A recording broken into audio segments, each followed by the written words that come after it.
Come ride the little train that is rolling down the tracks to the junction. Forget about your cares, it is time to relax at the junction. Lots of curves, you bet, and even more when you get to the junction. Petticoat Junction.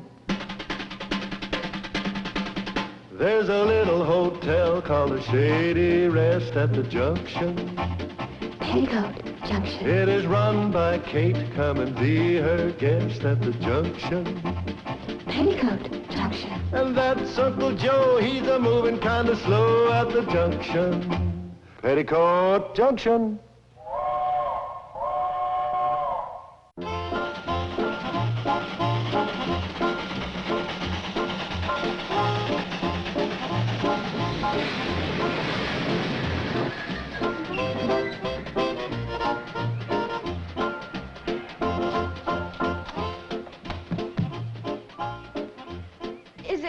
Charlie?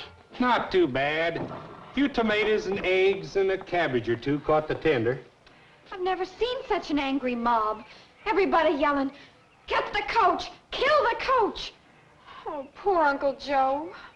Well, losing the biggest game of the year, 84-0, ain't exactly the way to win friends. I hate to think what the back of the train looks like.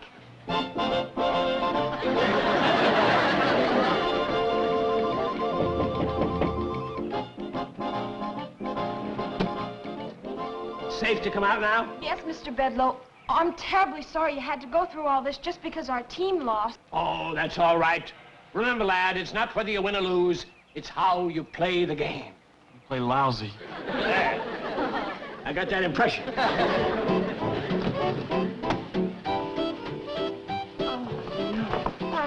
Oh, I'm sorry, kids. But remember, it's how you play the game. Yeah, that's what Mr. Bedloe just said. Bedloe, he's on this train. Oh, sourpuss? The vice president of the railroad? He went through this garbage barrage. Took 2 eggs right in the kisser before he got the window closed. Oh, there goes the Hooterville Cannonball. You junk it for sure now. Mr. Bedloe, don't blame Charlie and Floyd and their train. I mean your train. It's not their fault that Hooterville High lost every single game this year and the people finally got fed up. It's his fault. My uncle, the coach. Oh, Mrs. Bradley, it's nobody's fault. It's like the game of life. Sometimes we win, sometimes we lose. But the important thing is to take both with a smile. Oh, I don't blame you for being mad. Here, take Mr. Bedloe up to the hotel, give him the bridal suite next to the bath, and give him anything he wants with no charge. He's our guest. No, I insist on paying. Oh, you're going to feel so much better when you have a nice hot bath. Betty Jo, you clean up his suit while he's freshening up for dinner. Now, hurry now. No, don't fuss over me, girls. Charlie, there goes the meanest, most...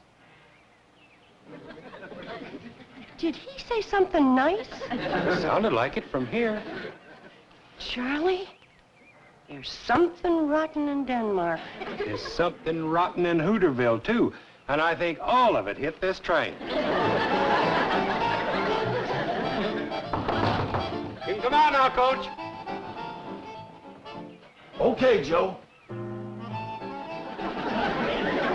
Is it safe? Reasonably, you still got to face Kate. Oh, hi, Kate. Aye. Well, Hooterville Hornets dropped another close one today. Close is right. Close to 100-0. This is the last year I'm going to coach that ungrateful Hooterville outfit. You can bet on that. This may be the last year for everything. The hotel, the train. What are you talking about? You know who was on this train and got hit by 2 eggs meant for you? Who? Mr. Mean himself, Homer Bedloe. He don't scare me none. I'll face up to him just like I faced up to that angry mob.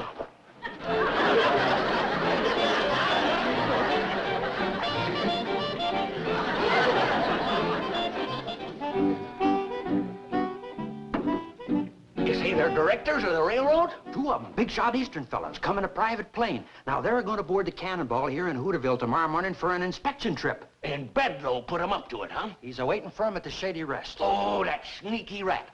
Somebody's got to warn Kate and the boys. Well, how? There ain't no train, no phone, no road, no... The handcar. Yes, and Herbie Bates. Oh, no, he got chased out of town along with his coach. Sam, you can't pump that car clear to Kate's hotel. Well, I can try.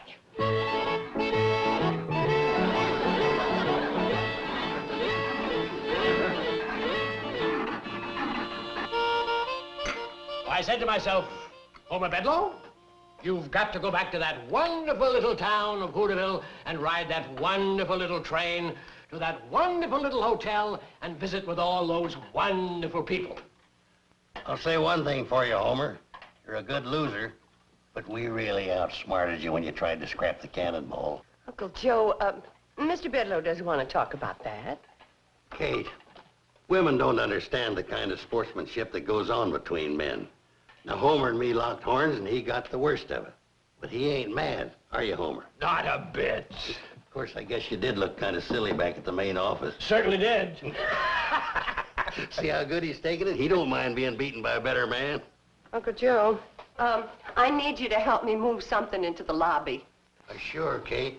What do you want to move? You.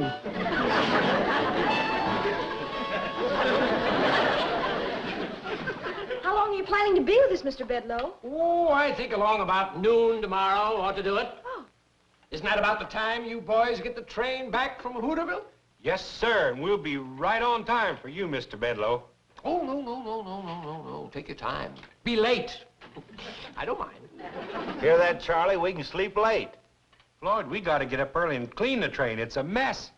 We'll help you. Sure we will, Charlie. Oh, no. You young people shouldn't waste a good Saturday morning cleaning a train. Besides, it'll be a good object lesson for the people of Hooterville to see that train the way it is. Remind them of how ugly mob violence can be. No. The messier it looks, the better. I tell you, that man's up to no good. He's out for revenge. Well, now, if he was a woman, I'd agree with you. Never turn your back on a woman. They're sneaky, cunning, and treacherous. Thanks. But a man is different, so stop worrying about Bedloe. Uncle Joe, you tell Floyd and Charlie to meet me down at the train. I'm going into town and talk to Sam Drucker. What about? About the price of horseradish. Oh. Well, at least I got you to stop worrying about Bedloe.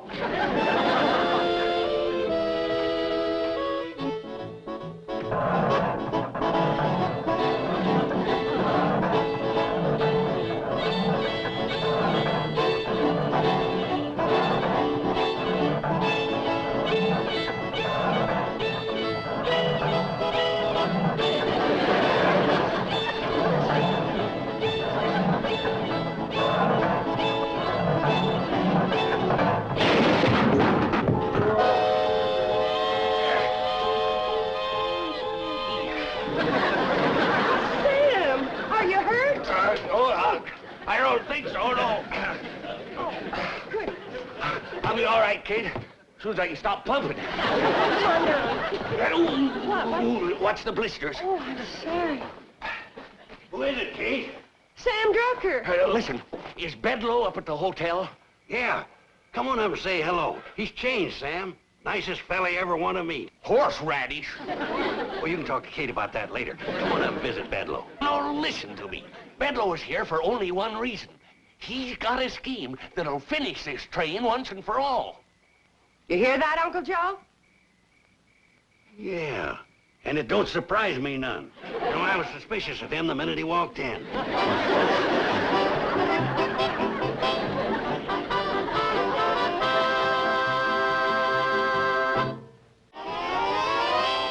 All right, gang. When those big city railroad directors see the Hooterville Cannonball in the morning, she's going to be shining like a new penny. From cowcatcher to caboose. Yeah, that's right. Mr. Bedloe's in the lobby. Hey, come on, get your buckets. Let's go. Betty Jo, listen. You and Herbie help Floyd and Charlie scrub down the locomotive, okay? Now, Bobby Joe, you and Bill... Where's Billy Joe? She didn't like the way her blue jeans fit her, so she's taking them in through the... Oh, now, come on. Come on. Let's go. We only got till daybreak. Oh, no, Sam. No. You've done your part. You go to bed and rest those blisters. Not me, Kate. I want to be in and foiling Bedloe all the way. Thank you, Sam. He dozed off. I think it was your eggnog that did it. Well, I thought it would. I put half a bottle of cooking sherry in it. I wondered how he could go to sleep while I was telling him the story about my wooden Indian. I was telling him all about my great-great-uncle, Kit Carson. How he carved it out of solid oak with a hunting knife given to him by this old Indian chief when he was just a boy living in the woods down in southeast. Joe, you're putting me to sleep, and I got work to do. And so have you. So grab a bucket and head down to the train. Kate, don't you think somebody should stay here and keep an eye on Bedloe? Well, I'm going to do it. I got work to do here in the kitchen. Did you set his watch ahead? Yeah, set it ahead till midnight. How about the other clocks? Oh, I forgot. Here, I'll start with this one. Say, where is everybody? Oh, Uncle Joe, get this stuff out of sight. Here. Mrs. Bradley, where'd everybody disappear to? Shh. Everybody's in bed asleep. It can't be at this time of night. It's... Holy smokes, it's after midnight. Shh, wake everybody up. There must be something the matter with my watch. It can't be this late. Well, it is. Then you should be in bed, too. Not sleepy. I'll make you some more eggnog. Oh, that's darn good eggnog, but I don't want you to go to all that trouble. Oh, it's no trouble at all. I can't believe I slept for 3 hours. Is there a clock in here? Well, I'm so ashamed it's so dirty, you can't tell what time it is.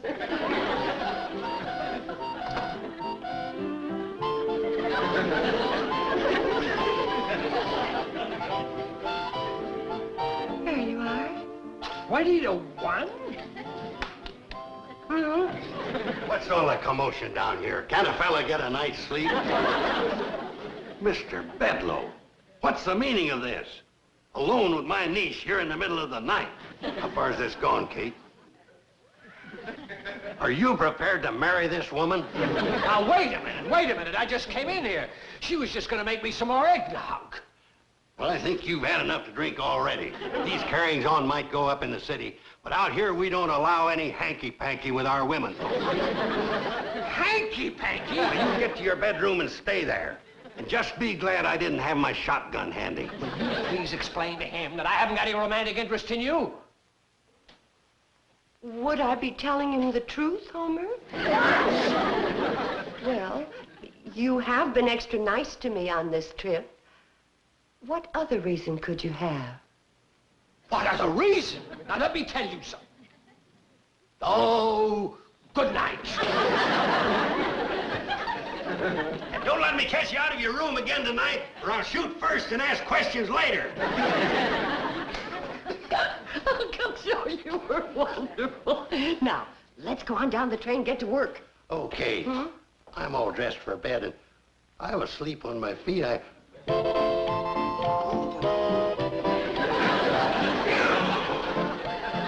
Let's go.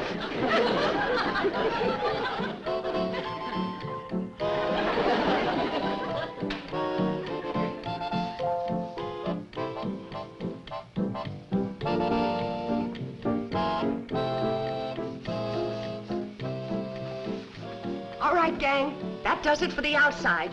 Now let's see how Uncle Joe's doing inside.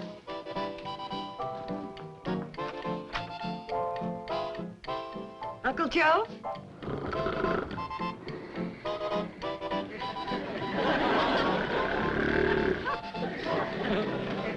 How'd it go, Kate? That big mess come off the seats? Nope, there it sits, fast asleep. How he can sleep on those hard, splattered-up backbreakers is beyond me. Say, Charlie, can you and Floyd unbolt these seats and get him out of here? Well, yeah, Kate, but wouldn't it be easier to wake him up and let him walk out? That's not what I had in mind. Look, go get your tools and take everything out of this coach. Everything? Everything. Those two big city railroad directors are going to get the surprise of their lives.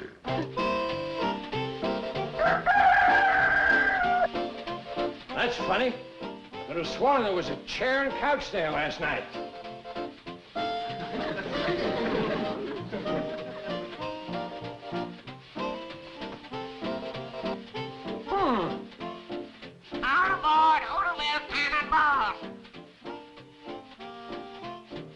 ain't leaving on track one. Not after today.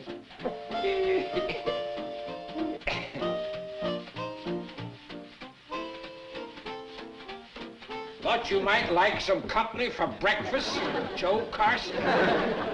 Very funny. Ready for breakfast. The Hooterville Cannonball is due in 1 minute. Bedloe told us it's never been on time yet. Here she comes.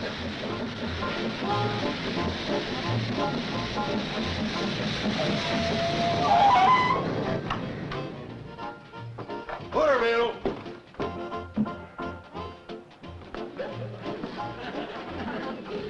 Did you enjoy your ride, madam? Sonny, that's the finest train ride I ever had in my life. Smooth as glass all the way. Well, thank you, madam. You must ride with us again. You bet I will, Sonny. All aboard the Hooterville Cannonball, gentlemen. There was no one in the station to sell us a ticket. Part of the satisfaction guaranteed service. We collect the fare at the end of the ride only if you're happy. Hey, that sounds great. Sounds like very bad business to me.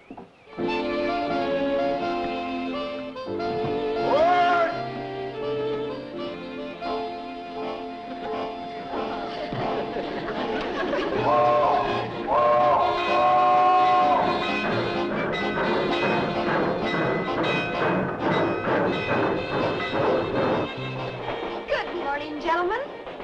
Welcome aboard train number 3, the Hooterville Cannonball. I'm your hostess, Miss Bradley. How do you do? Hello. Your engineer for this trip is Mr. Charles Pratt, a veteran of 35 years at the throttle. Your fireman is Mr. Floyd Smoot. And your conductor is Mr. Joseph Carson. We will be cruising at a safe, comfortable speed of 40 miles an hour. And a delicious hot meal will be served en route. If there's anything I can do to make your trip more comfortable or enjoyable, you have only to ask. Thank you.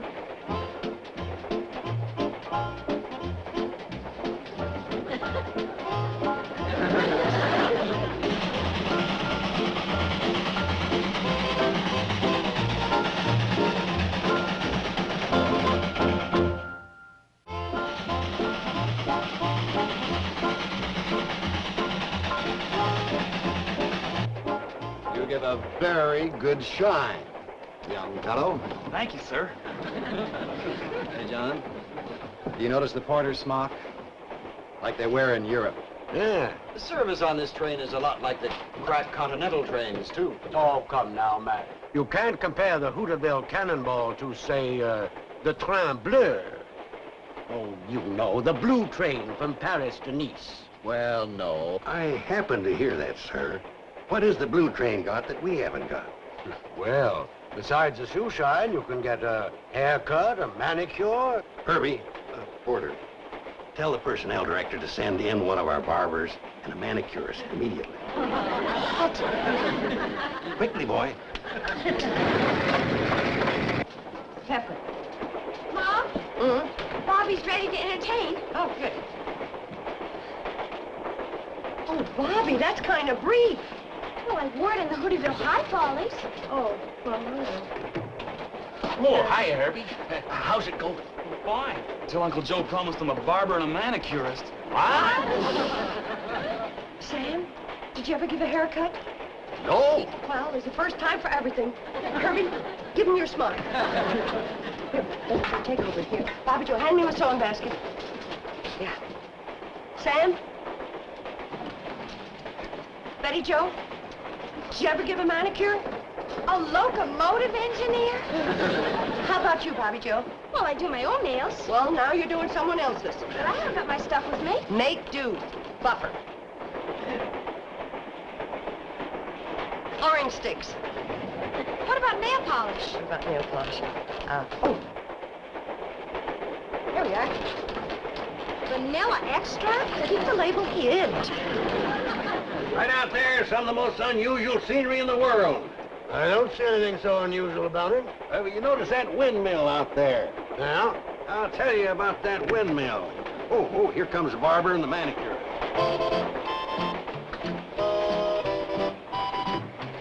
Well, I'll be darned. I'd rather be manicured.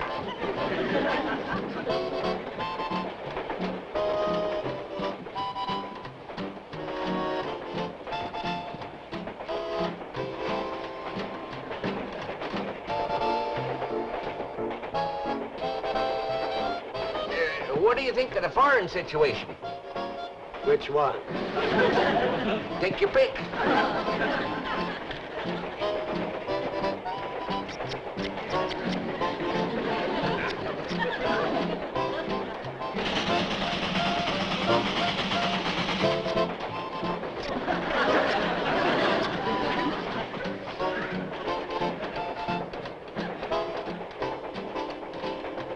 There you are, sir.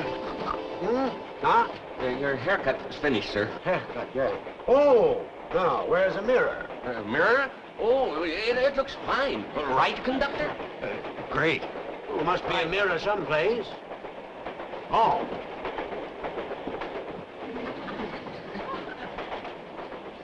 Barbara, come here. Yes, sir. That is the best haircut I ever had. Thank you. I, Barbara, could certainly take lessons from you. Say, Max, how's your manicure? Sensational. This whole train is sensational. You said it. John, do you think maybe Bedloe drinks? I don't know if he does now, but he may start after I get through with him. I'm telling you that when John Fisher gets through with a Hooterville Cannonball, it'll be nothing but a pile of scrap. He'll rip up those tracks with his bare hands. There's the only man I know that's meaner than me. These local yokels thought they had me over a barrel, thought they had me outsmarted. Well, nobody gets the best of me. I never forget, and I never forgive. I'll see every last one of them in the poorhouse. Come to think of it, I'm as mean as John Fisher. Maybe meaner.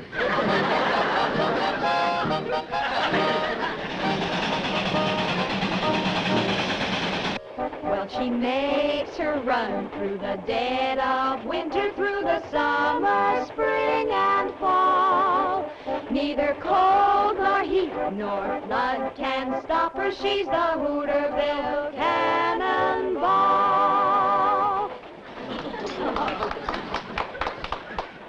Betty Jo, maybe the gentleman would like another helping. Oh, no, please. I've had 5. 6 for me. What was that delicious concoction? Just chicken and dumplings, country style. Specialty of the Hooterville Cannonball chef. I'd like to meet him. Would you ask him to come in?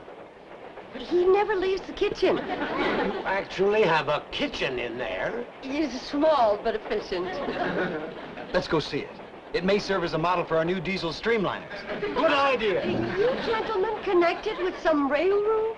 Well, as a matter of fact, we're 2 of the directors of this railroad. Oh, dear, my goodness, did you hear that?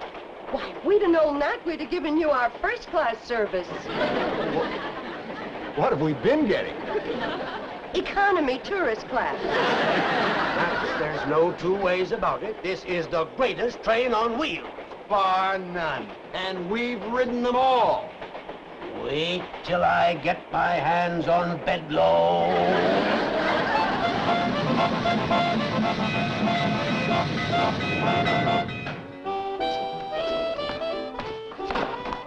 I heard the Cannonball pull in 3 hours late.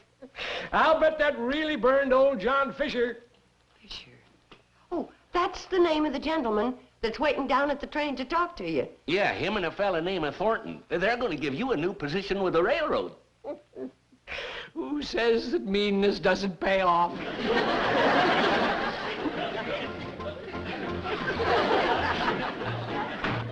Floyd and me sure do appreciate this, Mr. Fisher.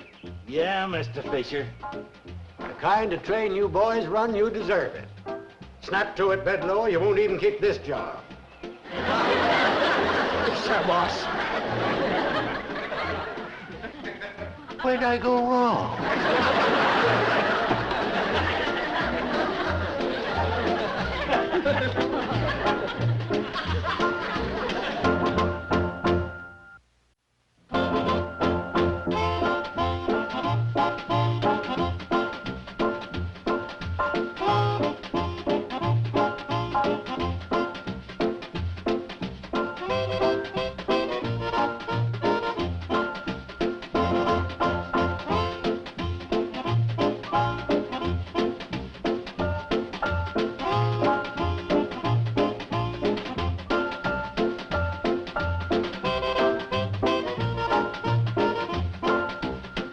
Petticoat Junction. This has been a Filmways presentation.